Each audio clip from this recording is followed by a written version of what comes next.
the 3 best supplements to build muscle as fast as possible. Of course, everyone knows that exercise is the most potent stimulus of building muscle. The more mechanical stress on the muscles, the faster the muscle responds by getting bigger. What I want to get into is what supplements can you take at the same time to enhance that effect, and some other things that are really important to talk about too, because they can slow you down, if not prevent you from growing your muscles. One of them does stimulate muscle growth, but when you're just taking 3 amino acids, it's just a very incomplete product, because you need more than just 3 amino acids to actually build muscle. And in fact, on some of the double-blinded studies that were done on amino acids, the results are not good.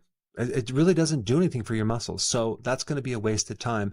Not to mention, it'll turn into sugar. It'll actually increase your blood sugar many times as well. The other thing I'm going to recommend to avoid if you're trying to build muscle is something called tribulus and fenugreek. Both of those do tend to increase testosterone a little bit, but not enough to really see any change in your muscles. And as we age, testosterone goes down. Testosterone is essential to building muscle. And also our cortisol goes up as we age. And so the combination of low testosterone and increased cortisol is not good for your muscles. One of the biggest things that will do that is overtraining. When you overtrain, you greatly spike cortisol and you shut down your testosterone.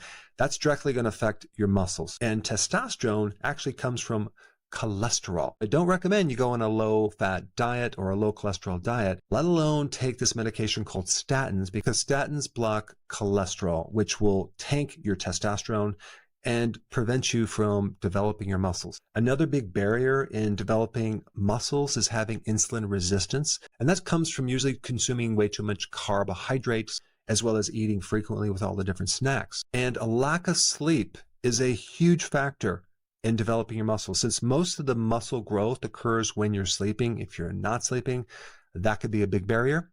One of the best things to help you sleep is magnesium glycinate. Magnesium is essential in making energy that actually feeds the muscle. So magnesium is a really important nutrient, but that's not part of the 3 supplements I'm going to recommend. It's just a side note. The first supplement I'm going to recommend is something called creatine monohydrate. Creatine is normally in red meat. Creatine increases ATP, it increases performance, it increases your energy while you're working out, more hydration, as well as increasing muscle stimulus directly, increasing the mass or the size of the muscle. That's number 1 supplement. Number 2, whey protein. Because whey protein powder per scoop gives you enough leucine to stimulate muscle growth. And when you have whey protein, you'll get enough leucine as well as all of the amino acids that you need to develop muscle. If you're going to take whey protein powder, I would just take it once a day. And number 3 supplement is zinc,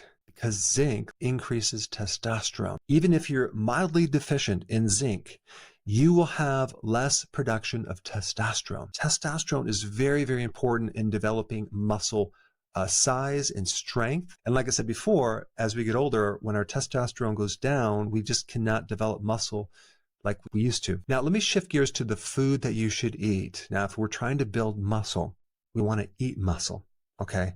And the best muscle to eat is grass-fed red meat. Why? Because grass-fed red meat has high levels of creatine. It also has all of the amino acids, including leucine, and it also has zinc and B12 and carnosine, which is another thing that can help you. And if that red meat also has fat in it, that can give you the cholesterol, the building block to help build testosterone, because you need the cholesterol. Now, you can also do eggs. Eggs are great too, and fish, salmon. But out of all of the proteins and foods you can eat to build muscle, red meat is going to be at the top of the list. And now you know why. There's a couple last interesting points I want to mention. We talked about overtraining, right? That's the worst killer for trying to develop muscle, because you're not going to develop muscle.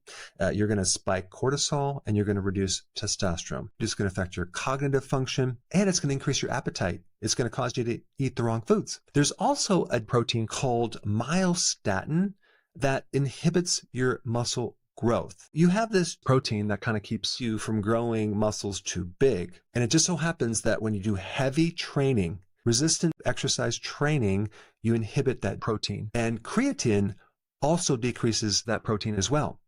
And vitamin D also can decrease that protein. So you want to get a lot of sun on top of what I just told you. So I hope this data will help you. Thanks for watching, and I will see you in the next video. Hey, before you leave, I just wanted to give you a little quick history on some of the books that I wrote. This was one of the first books. It's called Dr. Berg Body Shapes. It was my attempt at writing about body types. What was very interesting about this book is I actually did all the images myself. Don't ask me why. They look actually not quite as professional as some of the images that I have in the new book. But anyway, this is my first attempt right here called Dr. Berg's Body Shape Diets. And then I wrote a book more extensive called The 7 Principles of Fat Burning. I don't even have a copy anymore, actually, because it's outdated. The next book, I put about 1,000 hours into this one right here called The New Body Type Guide. Major updates on the body types. I put a lot of energy into this. It has professional images, graphics, all sorts of things. Now, the problem with this book is it doesn't really describe what this is really about. Body types are only a small portion of what's in this book. And that's why I changed the name to the Healthy Keto Plan, okay? If you happen to have this book, you don't really need this book because there's only very, very minor updates. But if you don't have this, you need to get this one right here. This book goes into every single detail that you would ever want to know about. It goes into the 7 principles of fat burning. It goes into hormones, the body types, the basic keto plan. It goes into intermittent fasting. I talk about the 10 fat burning triggers and blockers and fat burning strategies with a lot of details in every single chapter. I go into body issues that interfere with losing weight. There's very few people that just have a weight problem. They have a lot of body issues, whether it's sleeping problems, stress problems, inflammation, menopause. I cover that extensively in this book. Then I talk about how to get rid of stress, and I show you a technique. Then I get into exercising. And then I have a lot of really good recipes in this book as well. So this is a good reference guide. On my website, if you get this book, you get this one free. It's called Healthy Keto and Intermittent Fasting. This is the shortcut, quick guide to this book. And the reason I created this book is to have you, within 45 minutes, learn how to do keto, okay, in intermittent fasting, exactly what you need to do. Then you can fill in the blanks with this book right here. So right now I'm doing a special. If you get this book, you get this one totally free, or you can go to Amazon and get these individually. So I just want to clarify the difference between this book and this updated one right here. If you don't have this, you need to get this right here. That way you can get the exact correct information to do it healthily.